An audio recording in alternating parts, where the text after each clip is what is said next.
สวัสดีค่ะสวัสดีพี่ๆน้องๆทุกท่านนะคะวันนี้ก็มาพบกับแอดยีนชาแนลอีกแล้วนะคะหรือว่าแอดยีนสายรูดนะคะวันนี้ก็จะพามาชมแนวทางหุ้นนะคะก็หุ้นก็จะมีหุ้นนิเคนะคะนิเคเช้าบ่ายนะคะแล้วก็หุ้นจีนนะคะเช้าบ่ายเหมือนกันนะคะก็งวดก่อนก็จะเป็นวันที่16นะคะ16เดือน4ปี64นะคะก็จะเป็นสูตร1สูตรเดียวเท่านั้นนะคะไม่มีสูตรอื่นนะคะให้สูตรเดียวนะคะสำหรับแนวทางหุ้นนะคะให้เม็ดเดียวนะคะมาก็คือมานะคะหลุดก็คือหลุดนะจ๊ะพี่น้องจ๋าก็ชมเพื่อเป็นแนวทางนะคะชมเพื่อความบันเทิงจ้าคลิปนี้ก็เป็นเพียงสูตรคำนวณตัวเลขเท่านั้นนะคะก็โปรดใช้วิจารณญาณในการรับชมกันด้วยนะคะทางช่องไม่สนับสนุนให้เล่นการพนันทุกชนิดนะคะชมเพื่อเป็นแนวทางชมเพื่อความบันเทิงนะคะก็วันที่16เดือน4ปี64นะก็เป็นวันสุดท้ายของสัปดาห์นะคะก็ตรงกับวันศุกร์นะคะก็นิเคก็ปังนะคะแต่จีนก็ต้องขอโทษขออภัยด้วยนะจ๊ะจีนเสียดายมากๆเลยดูดิมา7447ทำไมไม่เป็น3773เนาะเฉียดฉิวมากเลยน่าเสียดายเนาะอันนี้ก็น่าจะเป็นอัน73ให้เราก็ได้เนาะดูสิ7637ได้จริงๆเลยก็ต้องขอโทษขออภัยด้วยนะคะสำหรับแนวทางหุ้นจีนแล้วก็ใหม่ๆก็จะประมาณนี้นะคะก็เข้าบ้างหลุดบ้างนะคะก็ชมเป็นแนวทางค่ะนะคะชมเพื่อความบันเทิงกันนะคะก็นิเคก็ถือว่าโอเคแล้วนะคะนิเคก็ส่วนมากก็จะมานะคะก็มีหลุดบ้างนะคะมีหลุดบ้างแต่ส่วนมากก็จะมาเยอะกว่ามา2-3 วันก็หลุดไปวันหนึ่งมา2 วันหลุดไปวันหนึ่งนี่ก็โอเคอยู่นะคะก็ถือว่ายังโอเคนะคะสำหรับแนวทางนิเคนะคะแต่จีนก็ยังไม่เท่าไหร่เนาะแต่เมื่องวดวันที่15เขาก็มาเด้งให้นะคะรอบบ่าย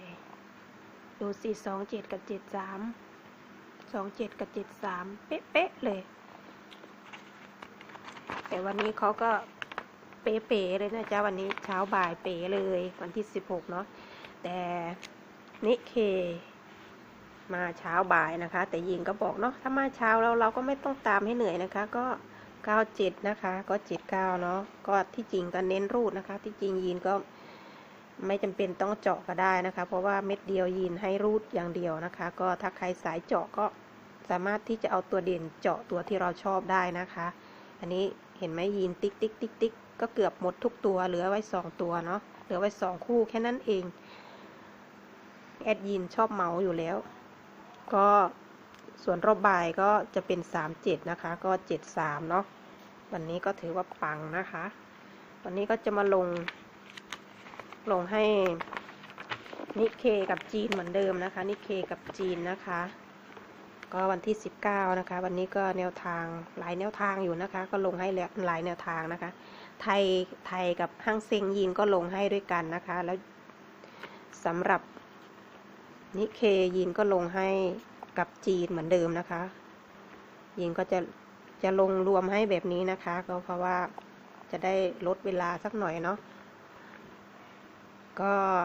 คลิปละ2หุ้นเนาะรวมกันไปเลยอย่างหุ้นไท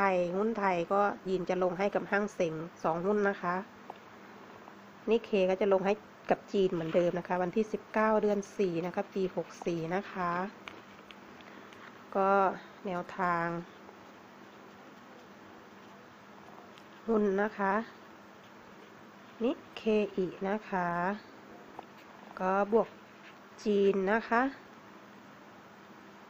ก็จะให้เหมือนเดิมนะคะก็เช้ากับบ่ายถ้าเช้ามาเราก็ไม่ต้องตามถึงบ่ายนะคะก็จะเป็นสูตร1เม็ดเดียวเท่านั้นนะคะให้เม็ดเดียวก็เน้นรูดนะคะเม็ดเดียวแคนจ้ะมาก็คือมาหลุดก็คือหลุดนะคะสำหรับตัวเด่นอันนี้หุ้นไทยนะคะโอ้ไม่ใช่ยีนเนาะนิเคนะคะนิเคอีกนะคะนี่เด่นนี่นิเคเด่นนิเคยีนให้เด่น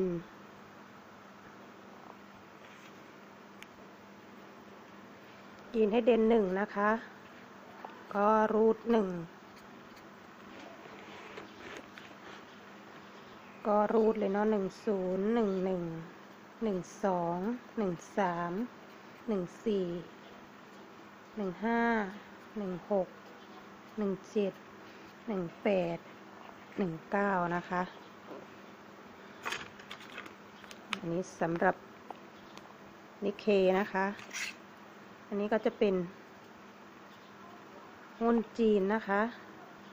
ก็จะเป็นเช้าบ่ายเหมือนกัน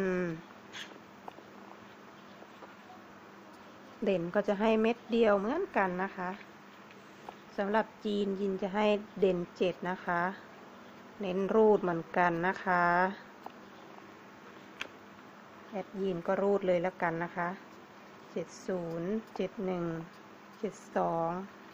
73 74 75 76 77 78 79นะคะก็ยีนจะติ๊กตัวเน้นที่ยีนชอบให้นะคะว่าจะมาตามตัวที่ยีนเน้นให้ไหมแต่ที่สำคัญก็คือเน้นรูดนะคะเน้นรูดสำหรับแอดยีนชาแนลคือแอดยีนสายรูดก็รูดอย่างเดียวจะเป็นน้องจ๋าก็จะมีนิเคก็จะมี19นะคะ17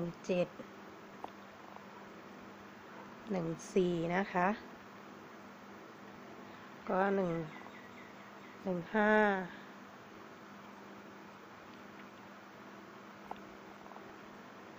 12 10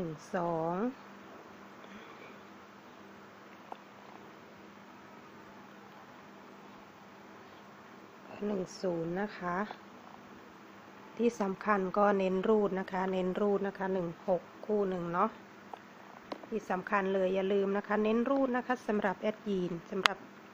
หรับจีนนะคะจีนก็มี73 74 76 77 78 70ก็71นะคะแล้วก็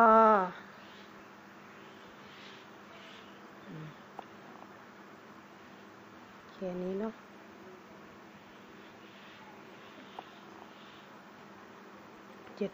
72ลืม72ค่ะสำหรับท่านไหนที่ชื่นชอบก็แคปหน้าจอไว้ชมเป็นแนวทางได้นะคะก่อนออกไปก็อย่าลืมกดไลค์กดแชร์เพื่อเป็นกำลังใจให้ยีนด้วยนะคะสำหรับท่านไหนไม่ชื่นชอบก็กดเลื่อนผ่านได้นะคะสำหรับเพื่อนใหม่ FC ใหม่ก็ฝากกดไลค์กดติดตามนะคะที่สำคัญอย่าลืมกดกระดิ่งด้วยนะจ๊ะจะได้ไม่พลาดการแจ้งเตือนของคลิปใหม่ๆนะคะขอให้ทุกท่านโชคดีจ้าสวัสดีค่ะ